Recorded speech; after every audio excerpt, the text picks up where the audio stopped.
What?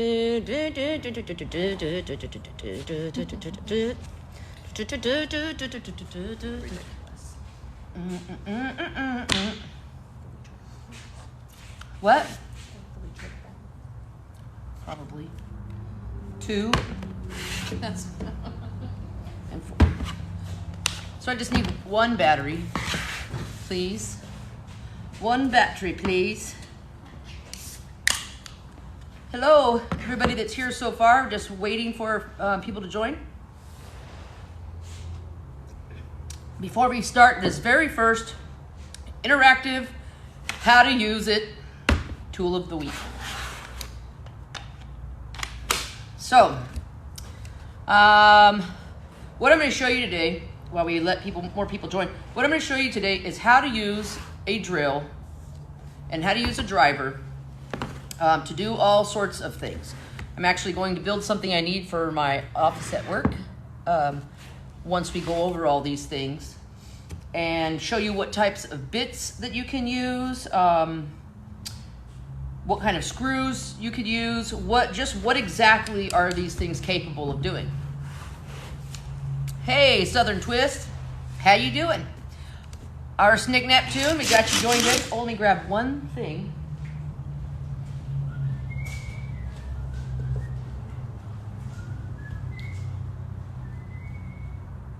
Feel free to chime in if you need to. Oh, buddy, come on. All right, everybody here? Should we call roll? I'll say your name. You say if you're present. Who's old enough to remember that? One more thing I gotta grab.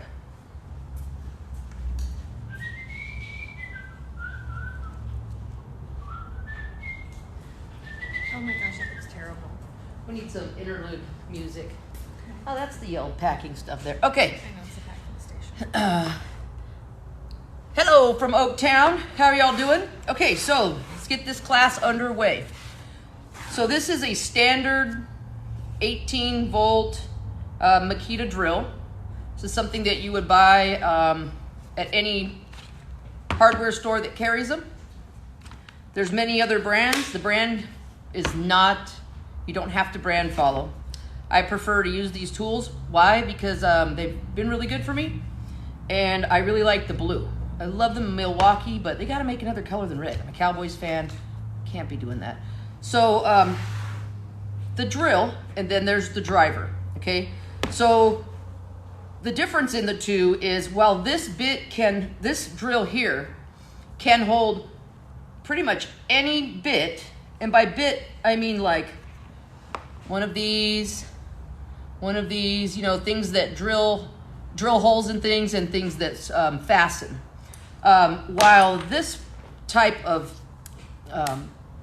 driver here is an impact driver, and it's mostly made for those times when you really need to torque down your screws. So usually I would what's called pre-drill with this drill, and then I would drive my screw with this driver. It kind of acts like your anti-lock brake system in that it stop go so fast that it makes this ratcheting sound.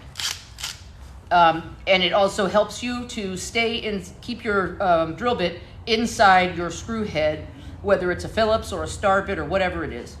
So the first thing is, you can buy a bare tool, and you can buy a battery, or you can buy a combination of both. And what you do is you click it in like that. If you want to take the battery off, you just push this down. It's similar on other drills. So what you have here is a trigger. You have a forward and reverse, and then you have the bit holder or collar, which you pull out as you insert the bit in with your other hand, like so. I'm pulling out on this. I put this bit in, and then I let it lock it in. So that way it's locked in there, okay? Hey, Rail Spike. So these drivers can do a whole lot of things. And one of them is, there's lots of different bits that you can put on. I got this little set here. Anybody recognize what these might work with? So this edge here, this hex edge, goes into your driver, and then you can use a socket with this type of setup. So if you're an at-home do-it-yourselfer and you want to drive screws in, I use this type of setup when I mount like TV mounts to the wall and things like that. That's a great type of setup that you can use with a driver like this, an impact driver, and get lots of power out of it. This is going to crank it down really, really good. And so the reason that I'm showing you this guy first is because it can do a lot of things, but it's made, you can drill holes in it with it if you have a drill bit that has this end, because this kind of driver does not take the rounded ones. That's for the other drill. So what you would do in any given situation is always pull the collar out, put the bit in, and now you're ready to go. Now, how do you know if you're supposed to go forwards or backwards? Well, if you're drilling in, you need to be going forwards. You don't necessarily have to don't necessarily have to put it in reverse to back out of the hole, but sometimes it's helpful. Arsenic Neptune, yeah, hex bolt. So there's not a lot to this one. It really just holds the bit. It goes on and off, backwards or forwards. You just push the button here. And then it's really made for speed. This particular model here has a little, how much torque you really want. And all torque means is how tight can it get it, right? So with this one, anybody have any questions? You're really for real. Yes, I am. Thank you. Has a hammer setting. Joseph McIntyre, this particular drill does not have a hammer setting, but I have another drill that does. And those are really awesome. And it's so much better than lugging around. I don't see mine. It's so much better than lugging around a big hammer drill that's corded and everything like that. Okay, so next that's an impactor. Yeah, this is an impact driver, I should say. Tired old white guy. It comes in red if you buy a Milwaukee. This is a Makita, which, if you missed it, it's exactly why I didn't buy the Milwaukee, because I like the blue. So there's other types of bits that you can use in this type of driver, sorry. Anything with a hex end like that. Mike, right? Well, you're half right about what you said. I am not a straight woman, but thank you for the sentiment. As long as it has one of these hex ends, you can use it in this. Sometimes there are hex ends that are bigger than what you can put in this particular impact driver, which would be like my hole saw. So this has a slightly bigger hex and it's not adjustable. So that's when I would need to switch to my drill. So now let's show you the drill. Same kind of deal. It's got a battery. They all take the same batteries for the same brand. Okay, so if you buy a Milwaukee, usually it will take any kind of Milwaukee batteries, whether they're the big one or the little one. Like these Makitas, I got the 5s, the 4s. As long as they're 18 volt, they will work. So this guy has a few more features. Of course, it has a trigger, and then it has a forwards and a backwards button. This model has a light, which is really helpful, but it's not necessary. It's got a speed control up here. 1, and then 2. So the difference is the number 1 setting is almost like when you want to start your car, or you want to start driving your car. If you guys know how to drive stick, you start off in the lowest gear possible. So then you start off in the 1, and that is to get a lot of oomph, right? That's for something that you really need a lot of torque power on, to where most of the time I'm using the number 2 setting, which I can control the speed, but it's just not using such a low gear. It also has another spot for torque setting, and that's not torque, that's torque.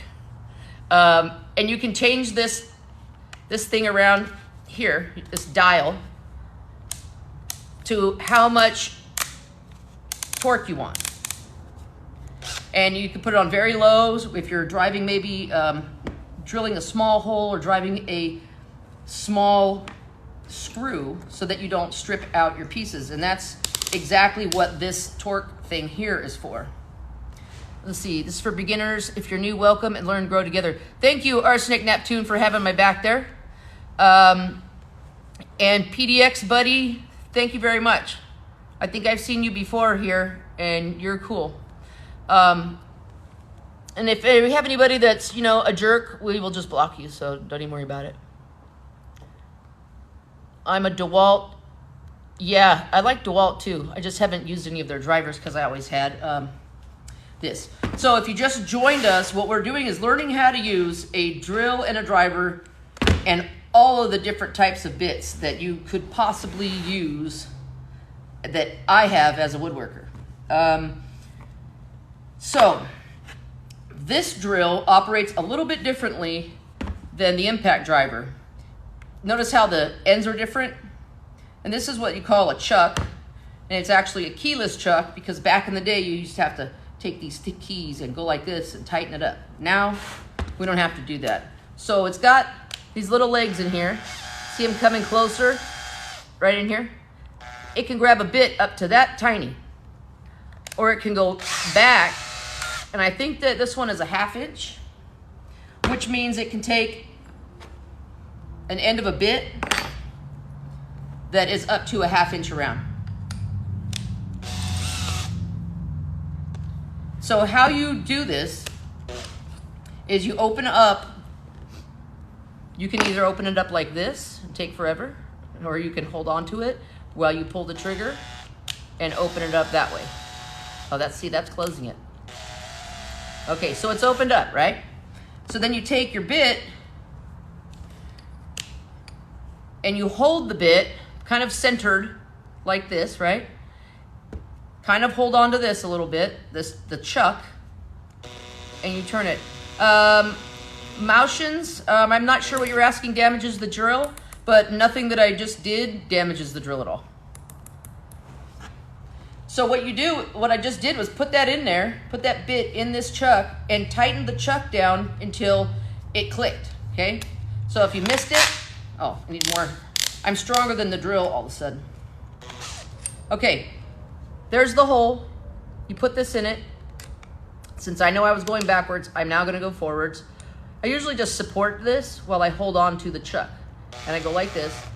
I'm not doing this hard enough to cut myself or hurt myself. It's all good.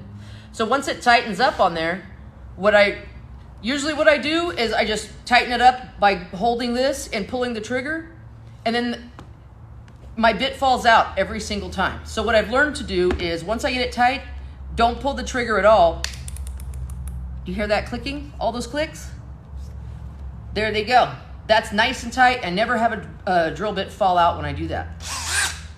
So, again, you have speed settings on your drill, and then you have torque settings. And again, if you don't know what torque is, it's just like how hard you're turning something. It's actually measured in pounds. Pounds for square foot or square inch. Okay, so some of the bits that you can get, like this hole saw here. Remember I was saying that it won't fit in this one. It's too big. But this can also hold bits that are hex, that are not rounded. And these are bigger. So I don't hold on to these. These have a real nice... People are asking, what is the chuck? What is the chuck? Hey, Eli. The chuck is this area here. And the chuck is what holds the bit in. So this whole area here is the chuck. And this is actually, it's probably like calling things, unleaded gasoline by now. It's kind of out of date to say it's a keyless chuck, but it really is a keyless chuck, which just means you can tighten it by your hand. You don't need a key or a tool. No, it can turn.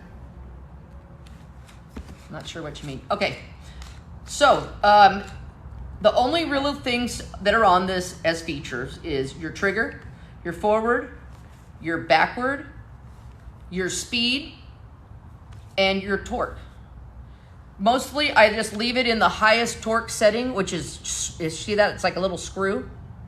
That's the highest torque setting. It goes from 1 all the way around to, what, 21. It's backwards.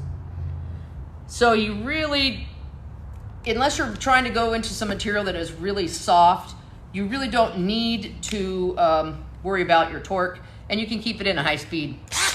No big deal, all day long.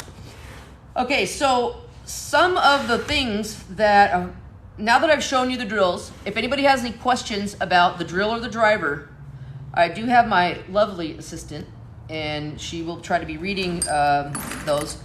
Well, what's the difference between the two? Okay, what's the difference between the two is this one is mainly meant for torque, like really driving screws home, making things really, really tight. Which one is that? And that's this one. This is an impact driver. That's what it's called, an impact. If you've ever heard somebody like a mechanic take the wheels off of a car, you're hearing that. That's one of these, except for those would be pneumatic in a shop. Anyway, so this kind of acts the way that your anti-lock braking system does, so that you don't skid. This has that same type of stop go so fast that you don't your bit that your bit that you have in here, so it's not jumping out of the screw head. Have you ever tried to screw something together and the screw head gets stripped because this won't stop jumping out of the screw? It's a lot less likely to happen with a impact driver than it is the drill. Have you seen people on here and other places screwing things together and they get about done and it goes like this on them? That's because they don't have the torque like one of these would.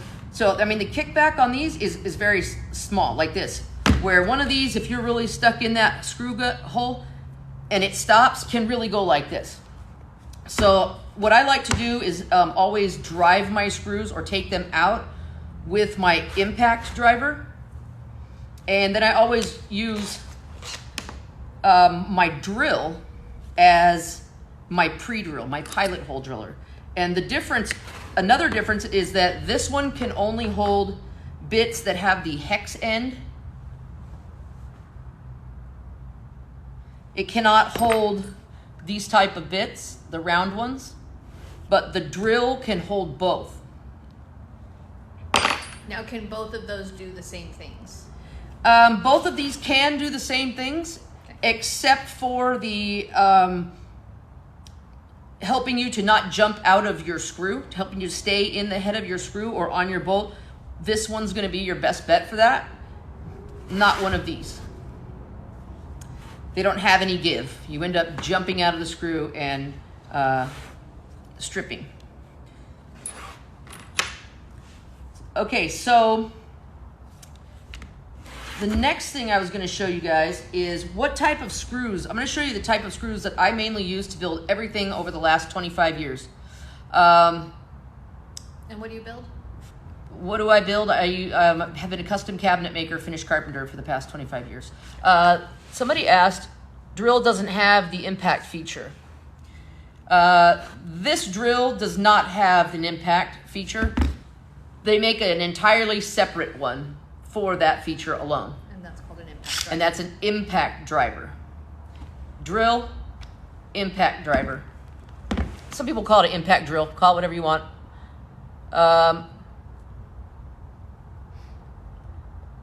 So that one not good for drywall.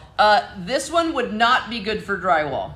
I mean, you probably could use this a lot better and easier, especially if you're a novice at drywall, because you can set the settings to where you make sure you don't go through that paper. because you want to cinch the paper down with the screw head, but you don't want to break the paper.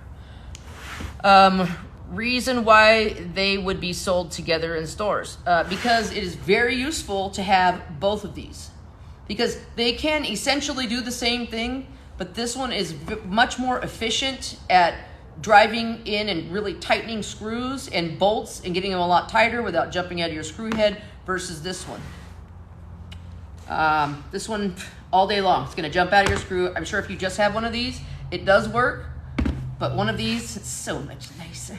So would that one be better, the drill be better for making holes and pilot holes and things like that, as opposed to driving in screws? Like, that's a better choice on a drill? Okay, can you say your question louder? My question is, would a drill be better for just creating holes, pilot holes, things like that? Oh, would this be better for making holes? Yes. Rather than just screwing Yes. things in? Yeah, it could be, except for, so bits like this, paddle bits, or what maybe they call spade bits, these can be tricky sometimes. Same thing, if you have one of these drills and you're drilling with this, okay, that's fine. Sometimes they will get held up because they don't have that torquing feature the way that this does. Okay. This can drive a screw right on through some pieces of wood, where this one is eventually going to stop and start going like this on you. Okay. If you want to drill holes and have like bigger size holes rather than just a bit size like this, if you can find one to fit your impact driver, that's the way to go. I always use my impact when I use these spade bits. And these things are pretty cool. If we have any more questions over there? I work at a hardware store. This is more informative Thank you. than my computer-based training. Let me see. Thank you, whoever said they work at the hardware store. Sorry. Mauschens, Yes, I'm looking. thank you for being here. Kelly, the tube of your tape measure has give. How would you fix that? Are you talking about like this little wiggle? Is that what you're talking about? Because if that has a wiggle, that's good. It's supposed to.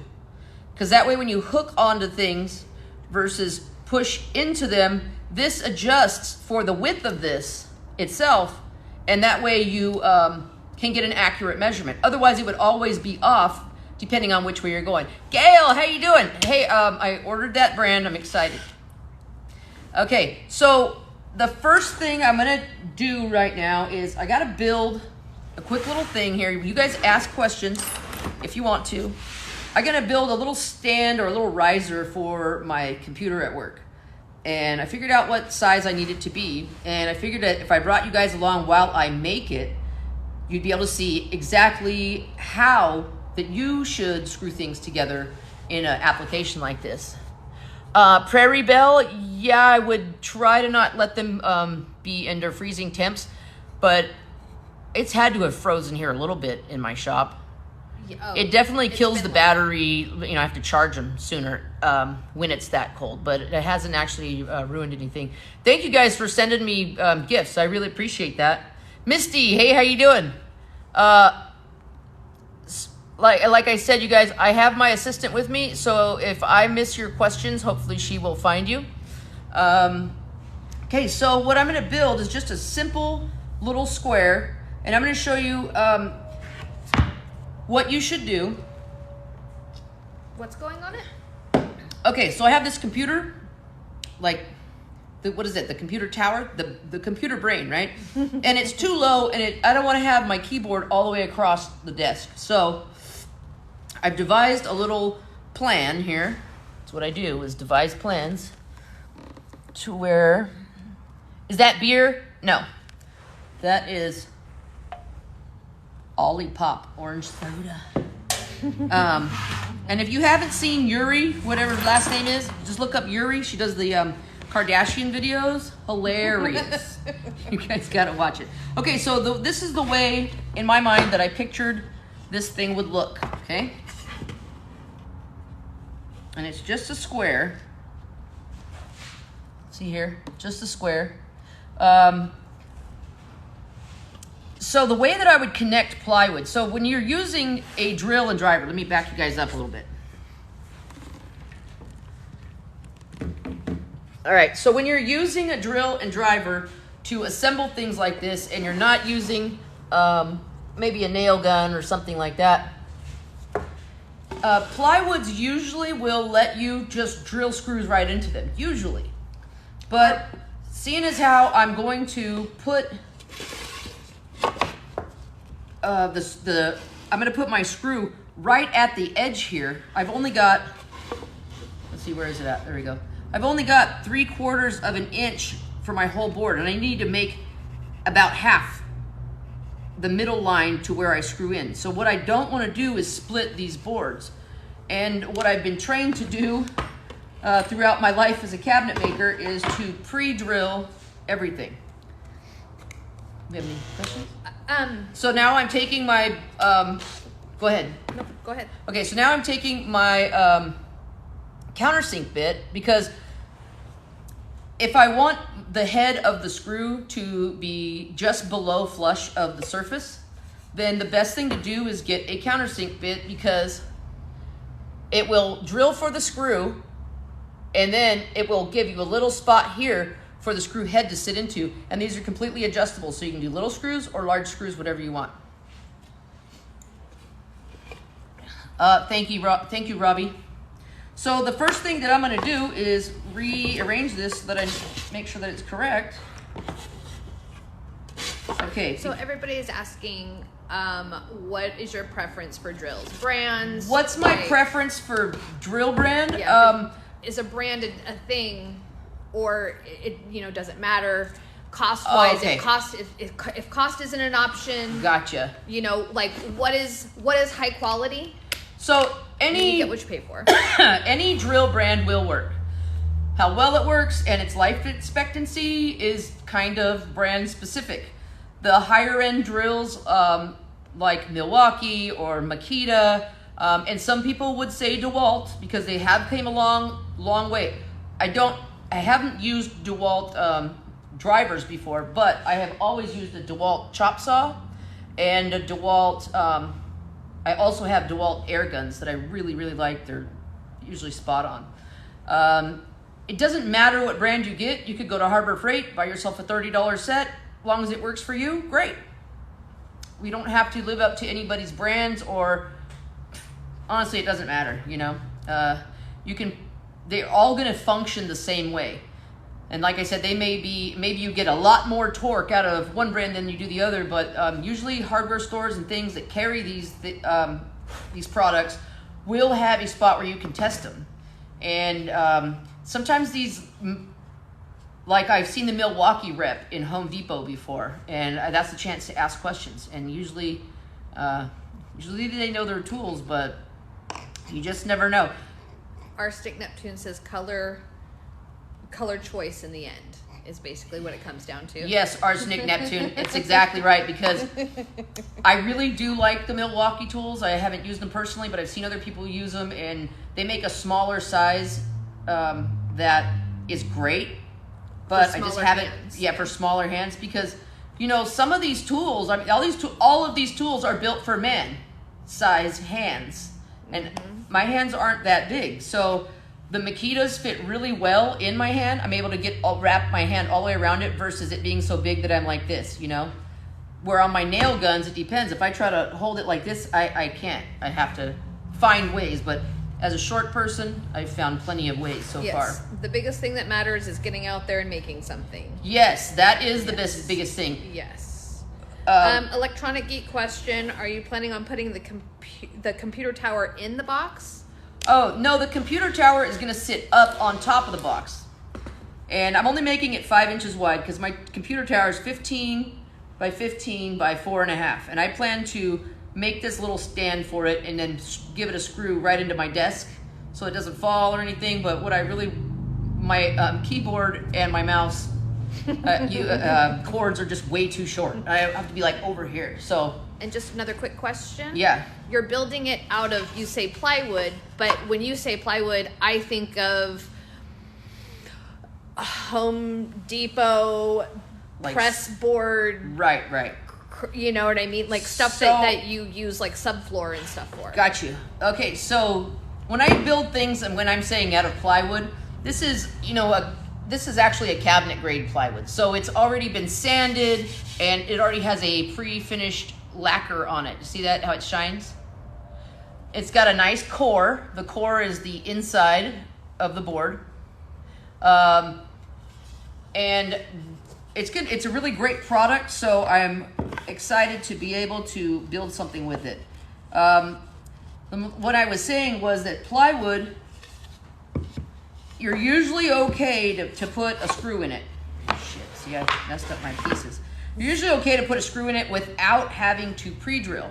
But, like I also said, I've been brought up in this cabinet game to always pre-drill, because it's on the off chance that it does split, you're making a new piece. So, doggy wants attention. He always does. So what I do is like I was saying with my countersink bit here, what I do is put that into the chuck. This area is the chuck that holds the bit. Put that in there, and then you just tighten this until you hear this. Okay, it's nice and tight now. So what I can do is hold my pieces together and I can pre-drill so that I can screw them together. Now what I like to do if I'm not using a clamp, I usually like to drill one hole, get the screw in, and then put the other pre-drill hole in, because that way it doesn't move around and I end up shifting my boards. What is the pre-drilled part called again? This bit. This bit here that's I'm pre-drilling with is actually called a countersink bit. You see, this is just a little bit longer because these are adjustable. These collars here, and you can adjust them down or up for whatever size screw you need. And if you were to get one of these and go for it, make sure that when you set it up, that you aren't drilling deeper and wider than your actual screw. See, I would not use this one for this, even though they're about the same size, because this bit is tapered and it would just let this slide around, it wouldn't grab. That's why I'm using this one, so that it can drill itself into a little bit. And then what type of screw are you using? Okay, so what I'm using is it's called a T25 star head screw. And I've transitioned away from Phillips because they strip and I couldn't stand it any longer. And it took a lot for me to get to be able to want to go to a star bit. But also the cool thing about these types of bits is, you see that little flat edge there? It's like its own little built-in drill bit right there. And this is a self-tapping screw. You can get them for wood, or you can get them for metal. There are instances where I have to fix something in my shop or whatever that requires a metal screw with its own little drill bit on it, because with these type of metal screws, you don't have to pre-drill it. It has a built-in drill bit right on the end. So you can literally drive these in. They'll cut their own hole and they'll drive in. You're a pro. If peeps are new, shouldn't they clamp that? If peeps are new, they should. But I was not. Yeah, you should clamp this if you're new and you are just starting out. And how would you do that? Because I don't know how to do that. But the reason that I didn't is because I was more or less trying to show you how to use the drill rather than to build the project. But if I was going to build a project, and this really doesn't matter. I mean, it's pretty flush and it'll be fine. But if I was going to show you guys how to build this, I would take a clamp and put it here. And what I mean by that is this. Thank you. I'm confused, that's why. Oh, you're confused? Oh, wrong kind of clamp. Way too big. Good thing you have a plethora. Yeah, good thing I got a ton of clamps. Okay, so you probably use one of these type of clamps, maybe not this really long one for this such short piece, but for time's sake, that's the one that I grabbed. And what I would do is clamp it just like this. Okay, that makes sense. Thank you. Okay? And that way you can hold it in position without your piece slipping anywhere. Because, like I said, usually with plywood, you usually don't have to pilot, but also you don't have to usually pilot the board that you're going into, but you're going into this piece lengthwise. That is when you're going to really need that pre-drill. That's when it's going to help you out. Okay, how, let me look, sorry. Only people who know I make stuff commission me. What do you recommend for the beginner maker? I have had made things made on commission, but only people who know I make stuff on commission. I don't know. Whoever was asking about the commission thing, I'm not really sure what you're asking. If you could possibly clarify that would help me answer your question. How far did you drill into the other piece? Oh. And how do you know, like, what size screw you need? I guess that would probably go along the same lines, right? Okay. Yeah. Okay. So, what was the question? How far did you drill into the other piece? And then I followed up with that how would you know what size, like... Got it. Like screw. Okay, so how far I drill into the piece is all dependent on this piece here. Because it's only going to go so far. But what I'm doing is drilling into where this edge here cuts into the board enough to where my screw head will fit and sit down just below the surface. Let me do this one and then I'll show you exactly what that means.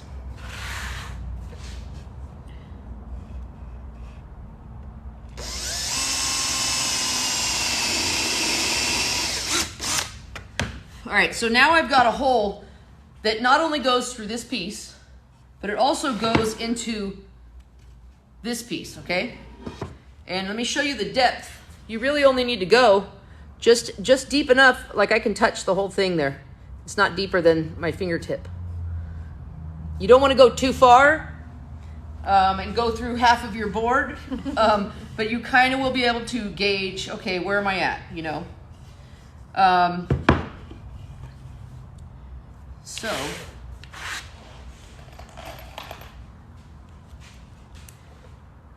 and usually when I build, I nail these together first with a pin nailer so that I don't have to clamp anything. It just helps for speed. But if you're new, you might try clamping it. What things should a beginner maker make to show their skill to prospective customers? Okay, now I get it. Well, maybe whatever you're gonna wanna make again.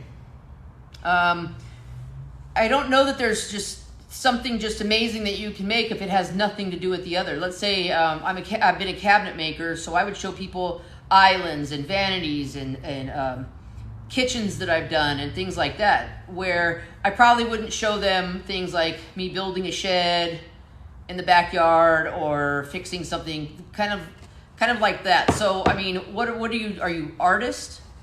Are you a carpenter? And I think maybe what kind of skills would show through. What kind of skills would show through? Well, yes. So you wouldn't look at something and go, well, that's a novice, that's a beginner, or oh wow, they really know what they're doing because they know how to do this. Might or what, you know what I mean? Like, okay, yeah. And if you're wondering what, like she just said, if you're wondering what you should like what skill, what type of skills you're trying to show to your potential clients.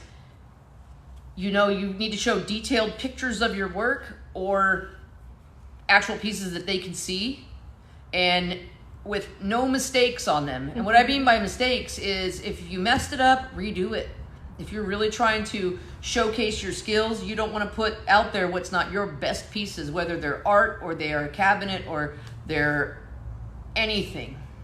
You know, like if you have a landscaping business and you want to land an account, that better be the best cut of grass they ever got. You know what I mean? All right. Oh dear. Groovy Mander says, appreciate what you're doing for all the newbies. Good content. Thank you so much. YOLO says, how do you avoid screws running into each other when you try to attach the verticals a piece at a time? Or a piece... Yeah, I want to say it's piece at a time.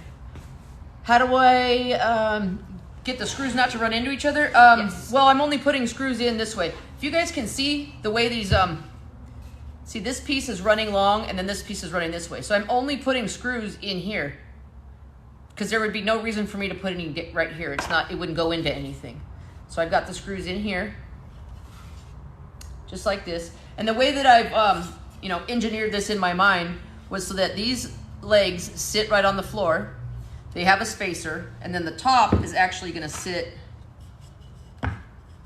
like this and be flush, so that the top can bear as much weight as possible versus it being in between like this, and then me relying on those screws and that plywood to never come apart. So it's just a little structural thing there. That's interesting. I wouldn't have thought of doing it that way. I would have had everything even and not thought about that aspect of relying on the screws. Right, because when you're not using glue, who's that? Silent observer. Hey, oh hey Bunny, I'm glad you're here. Glad you guys are both here. So when you're not using glue, you use screws, and if you can't use a combination, you really run the risk of over time things loosening up. You can avoid that by, like, I'm building this square, right? Set my computer on at work like this, up against my desk. And, over time, going side by side, you can see it'll rock a little bit. We can stop that by putting either blocks in the corner, down here and up here, or we can take one long piece and put it along the back as a stiffener. In cabinetry, that's called a nailer. Oh. Pop-up video. I would have never known. I've watched you make cabinets for years, and I understand that concept of it, but me designing it myself or trying to apply it to, I wouldn't have gone that far with it. So when you build things, whatever it is you build, like this is class tonight is on how to use a drill and driver. It's not cabinet making tonight, but yeah, I'm not using glue on this, and so what I'm doing is using screws. And then I'm going to put a nailer on here, which is a piece that, hand me one of those, would you? Yeah, that is a piece that I'm going to cut that will fit in just like this and be screwed in, which will cause this thing to stiffen up and not rock back and forth at all. So there's really is no glue necessary for this. And also I'm using a pre-finished plywood. This is pre-finished white birch plywood that I would build any cabinet out of. I actually had just some random scraps, so I said, why not? Bunny Lou's asking, don't know if you covered it yet, but how do we prevent splitting the wood when you drill into it? Bunny, we did just cover it, but just since you're here, I'm gonna recover it. So what you do is you need to, we were talking earlier about putting screws into plywood. Usually you can put screws into plywood this way all day long and it will never split. And it's because that the wood grain is going this way and then this way and then this way in a little stack that makes up that plywood. But with wood, it's completely different, and you do run the risk of splitting it if you don't pre-drill your holes. And what that means is if you have a screw, okay, you need to get a bit, no matter if you're using an impact driver or a drill, whatever bit that you have that works for you. And see, I've got this little pack here. So one of my many packs. So what you're looking for is, you see this here, this slit area that does not have threads on it? You're looking for a drill bit that is that size or just smaller. So I'm going to go through, because you can't pre-drill something with a bit that's too big for the screw, or you're going to be patching that hole. So what I always do is hold them together and see if I can see one or the other poking out from the side. This one looks like it is perfect size, and this is a 9/64. So what you do, Bunny, I'll have to grab a piece of hardwood, but what you do is you take that screw that that drill bit that you're going to pre-drill with. You can use these, or you can also buy countersink bits. I also use these as a pre-drill even when I don't need the countersink. I just don't go down to where it will sink the head. Now that's pine soft. So let me grab a piece of wood. But first, you put the bit in the chuck. This is the chuck. And then you turn this. And for time's sake, I'm just gonna go like, okay. And then crank it down. Now you're ready to drill. When you're drilling something, it should be in the forward. The button, or the forward button should be pressed. That way it's turning with the drill and cutting versus spinning backwards and heating up the drill and burning. Where's a piece of wood? You got right underneath the thing. Yeah, okay. All right, this is gonna be our perfect example. Let's go right here. All right. Thank you guys for sending me hearts. I do appreciate that. So just for shits and giggles, I'm going to try to drill a screw without piloting the hole into this piece of hardwood. This is not plywood. This is maple. A nice, good hardwood. And just like we're doing here with this little project, we're going to drill close to the edge. Okay, so this is what happens usually when you drill close to the edge on a small piece of wood without pre-drilling it. Now watch it not do it too, but it usually breaks the board. How many times have you ended up like this? Is this what you're talking about, Bunny? I know it is, because it's a pain in the butt and you can ruin something like this, okay? So you can avoid this altogether. No breaking, no splintering, no cracking, but you cannot just drill the screw in first, even though it is a self-tapping screw, which means it has like a little drill bit kind of shape on the end. That does not mean it will not split hardwood. What you can do is get your drill that was the same size around as the shank here on your screw that you're going to use. We'll go to the opposite end here. And you drill your hole.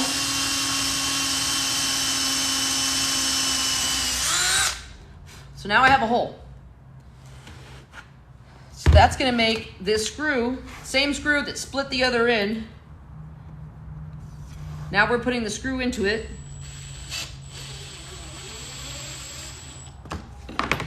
Nice and clean.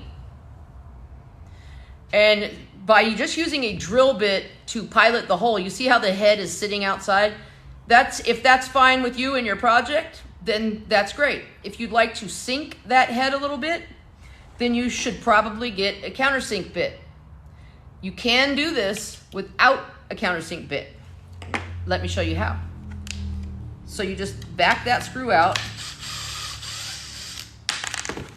And now I'm gonna look for a bit in my little bit box here that's about the same width as the end of this.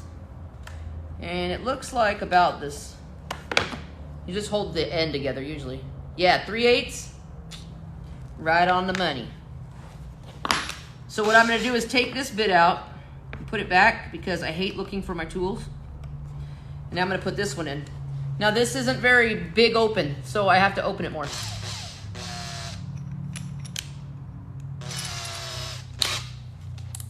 Okay, now what you can do is just drill down in the top of that hole just enough for that screw head.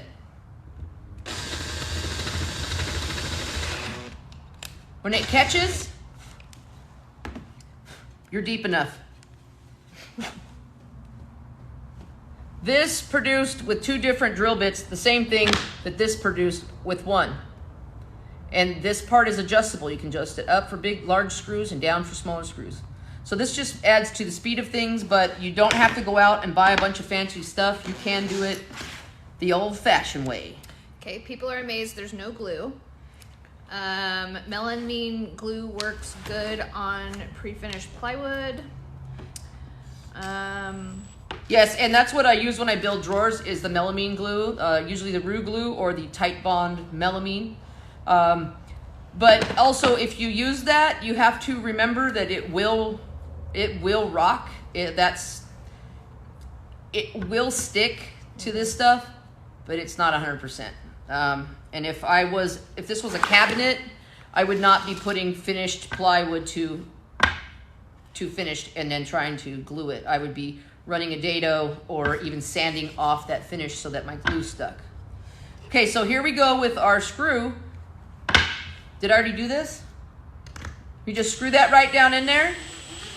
Bunny, you're able to sink the head of that screw. That's just a piece of wood. Sink the head of the screw. No splitting. And without splitting. Pilot hole. No pilot hole. You know, just think you need to fly the friendly skies with your pilot anytime you are screwing into hardwood. And a 2x4 is not hardwood. So usually you can screw right into 2x4s all day long. Groovy Mander, I'm a teacher and you would make an excellent teacher.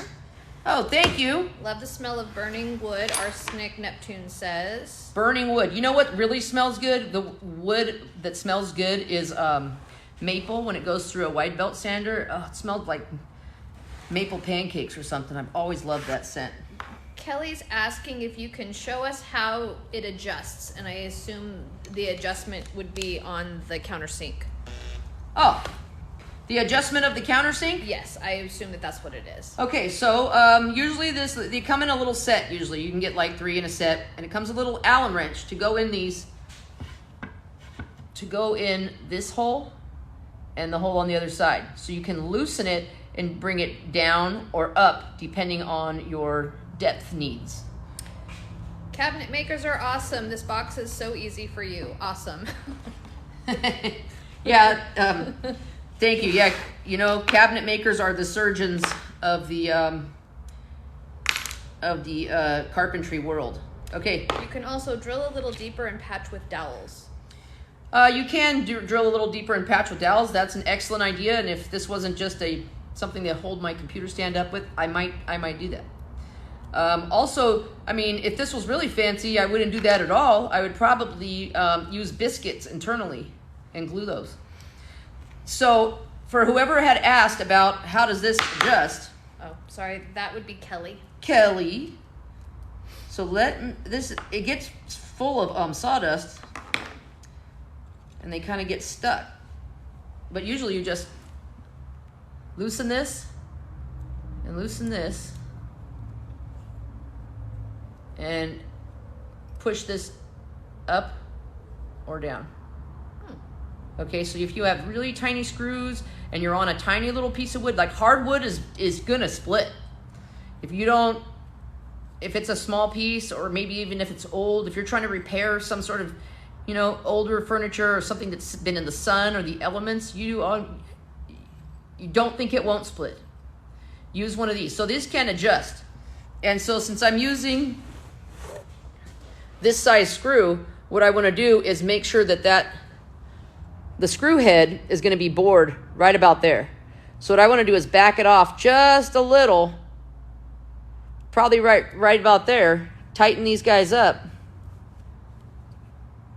And if you're building anything, it doesn't matter if it's a craft or whatever it is, or a house, this is an important thing to learn. A lot of things can be ruined by not pre-drilling. Okay, so the screw, once I drill this, the screw is going to sit right about here in the hole. So I've got a little bit more screw than I do pilot, which is fine. That's great. So now, and for speed, usually I'm using 2 impact drivers with my quick change bits because I don't have to spend the time unchucking and chucking the thing. I can just pop it in and out. So, all right.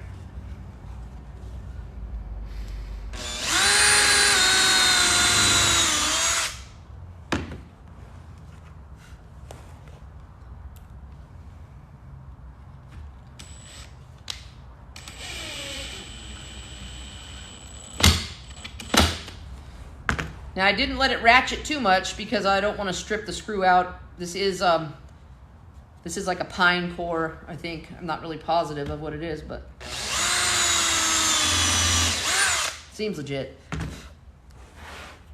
So for an application like this, the reason that I'm using a screw that has a little bit of slip and then a whole lot of grab down here with these threads is because the top of my pilot bit here, which works out to be the top of the hole, it's wider than these threads.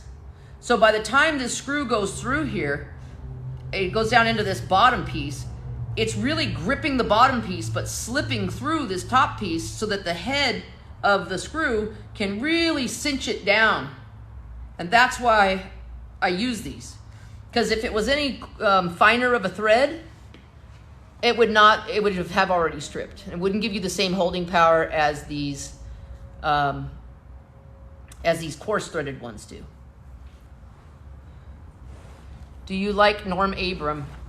Yes, Silent Observer. Love Norm Abram. I've been watching New Yankee Workshop since that's what they used to show in my woodshop class, and then have us answer questions about it. And you see that with that pre-drill, there's no splits. You would see the split here since what it's going into. No splits.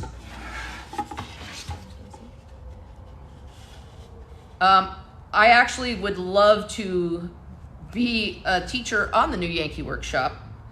That would be awesome. I think the tides have turned, and I think that we need a lot more women doing this stuff because some of it's tedious, and we have the patience for that sometimes. You're telling your age now. I watched every Sunday on PBS. Yeah, I love Norm. Eli met him once. Eli, you always have the cool stuff. Meeting Norm. I'm serious. When I had high school woodshop, they would just play an episode and then have us take a quiz on it. That's funny. That's funny. Thank you, Gail. And I think that I do. But I already have one of my own. I have my own show right here with you guys. Okay, so what I'm doing when I'm drilling in the plywood, I'm drilling down into this piece, right? So what I'm really aiming for is the center.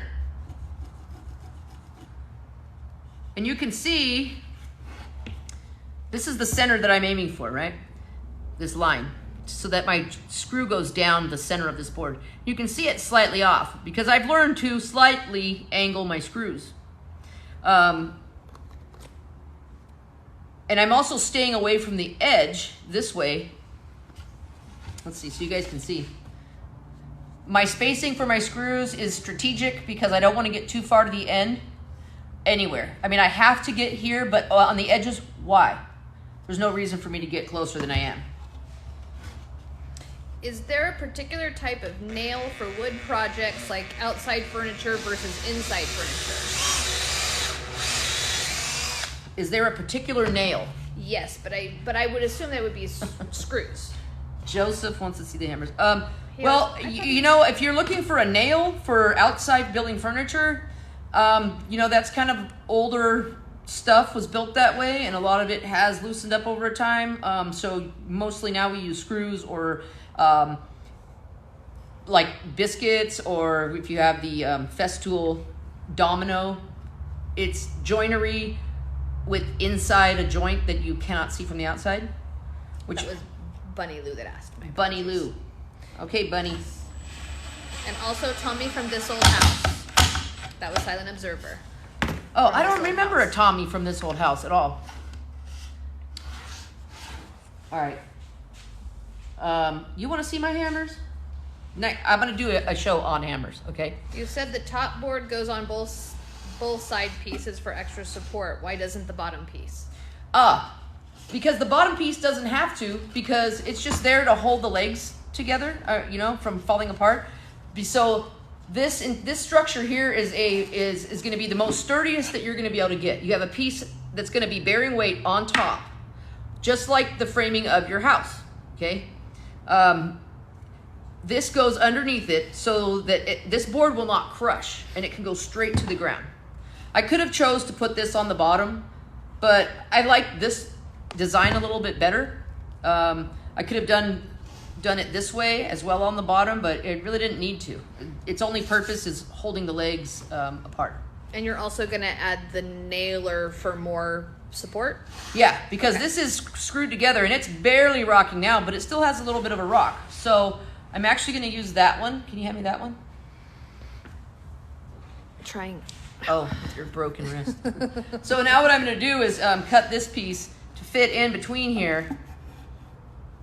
And then I'll screw it down from the top. And then this thing's never going to rock again. And it'll also give me a spot from the inside where I can screw it to the side of my desk. Because it'll be up here. So if you guys have any questions, ask while I'm doing this. And she's going to read them to me. Let me see. Groovy Mander wants people to tap the screen and give some likes because you deserve them. That's Thank really you, cool. Groovy Mander. I appreciate Love that. You know, I do all that. this for free because I want to. And I'll never charge you guys here to watch me. Hopefully, you know, we get sponsorships or whatever, but I am going to try to make workshops that are in person, but those would be paying, you know, because they would have to be. And Joseph is asking, you need to show your hammers. I know, that's why I said, Joseph, that's going to be another show, but I will do I'll do one just for you on my hammers. And Eli Polite says stainless, which I would assume would be referring to the stuff that you would use outside, like a screw or a nail, like a stainless. Yeah, maybe he's probably talking about what the person asked about using screws and things outside. And yes, Eli is correct in that if you use something that's outside that's going to be around moisture, or if it's outside at all and not sealed over some type of way, then you would definitely want to use stainless. Eli's showing off, and he says he has a cordless hammer. A cordless hammer. Is it a pneumatic? I've seen those pneumatic ones. Silent Observer says girly hammer. That's funny. That's all right. You should show us sometime how to make a simple raised garden bed. That is okay. Simple raised garden bed is actually is on the list of things. You guys are going to be with me as I construct my garden beds, and hopefully you will follow along and build your own too. And so this is kind of an introduction for the people that would like to get to where they can build something, who don't have any experience at all. We're trying to bring you guys along, and that's what this class tonight is about. How to use a drill and a driver, because that's going to be key in you building your raised planter bed. We will also be showing how to cut things and what to use. Not this class, but it's going to be every other class. There's a lot of hammer talk, and it's hilarious. And Eli also has a left-handed pencil. It's show off. I've got, so you guys out there, I bet you don't have these in your shop. I got 3/8 rift cut putty. I got a board stretcher. That's mean. So if it's just a little short, just stretch it. Why would you even get a new piece? And I also have a knot puller. And if you get real crazy, I've got spare bubbles for my level.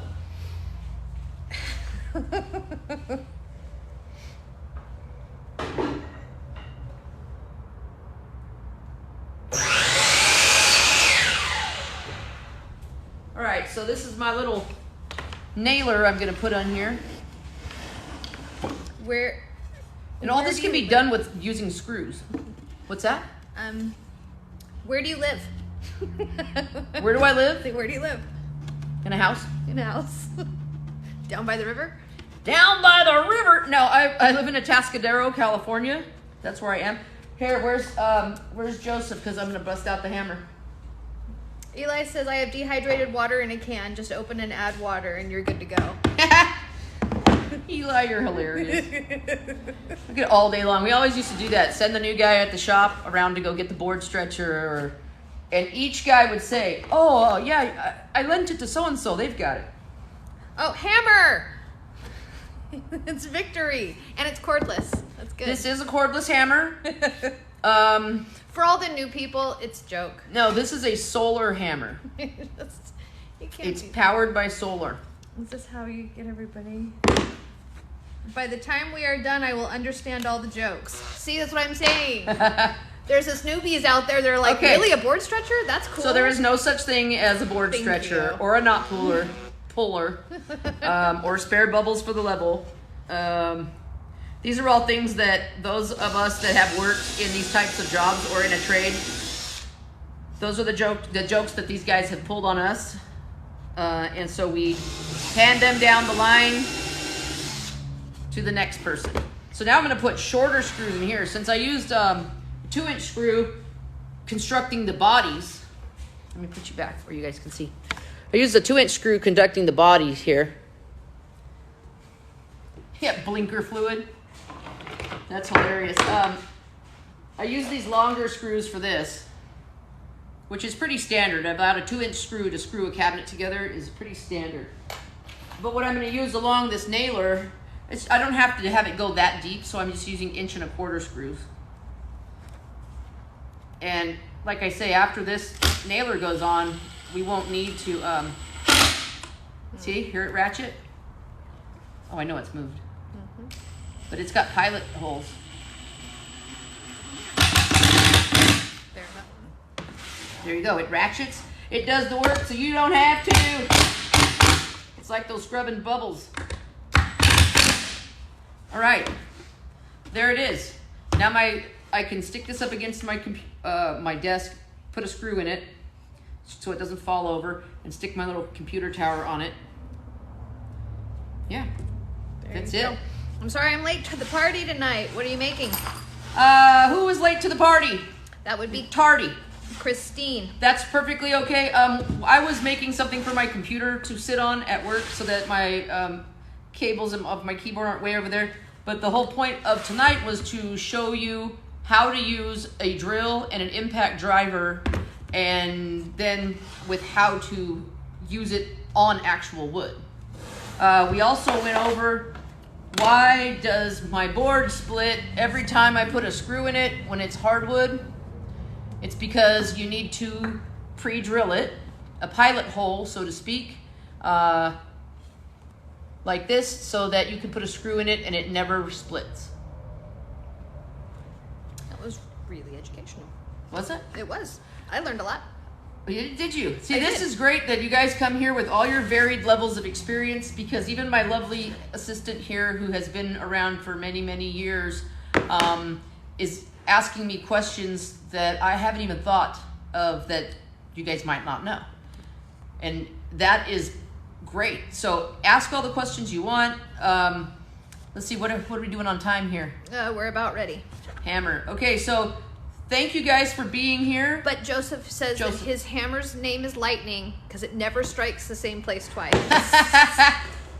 Joseph, you're hilarious. Killing me. I thought you were going to say it was like Thor or something like that. Oh, Gwen was asking, or G. Sweeney was asking, when is the Mike Love concert? Oh, Gail, the Mike Love concert was Saturday. We already went, and it was Mike Love and Stephen Marley, and it was phenomenal. Yeah. That was great. Oh, and so he's ready to go. So that means, say bye, buddy. So that means that our class is over for tonight. We'll pick a tool to go over next time. Maybe it might be a skill saw or actual saws. Hey, thank you for that gift. So when's the next class? The next class is in 2 weeks, so it's every other week. So this week we had a class. Next week we will not have a class, but the week after we will, and I'll be putting them on my calendar on my bio. And then also, if you guys missed this or you want to go over something, I will be downloading this live and all of my TikTok lives to my YouTube channel for you to refer back to if you need to. This is Kona. Somebody asked, what time? It's always going to be 5:30 Pacific Standard Time till about 6:30 Pacific Standard Time. And next Tuesday? Tuesday, every other Tuesday, so not next week, but in 2 Tuesdays. 2 girls, 1 cut in 2 Tuesdays. That's our Kona. And you'll probably do a live at some point, maybe? Yeah, I'm actually going to be in my shop doing some stuff this week, making some new things, so I will be making more videos. I've been super busy, and so doing these lives and is about all I can muster right at the moment. So I am working on it. I wish you lived in New York. Thank you. It was amazing. Thank you guys so much for being here. I really appreciate it. Your time, you guys spending your time with me is very heartening to me. So thank you. This is for you, Joseph. Go out with a hammer. Go out with a bang. Ow! Oh. You're ridiculous. See you guys. Thank you for coming.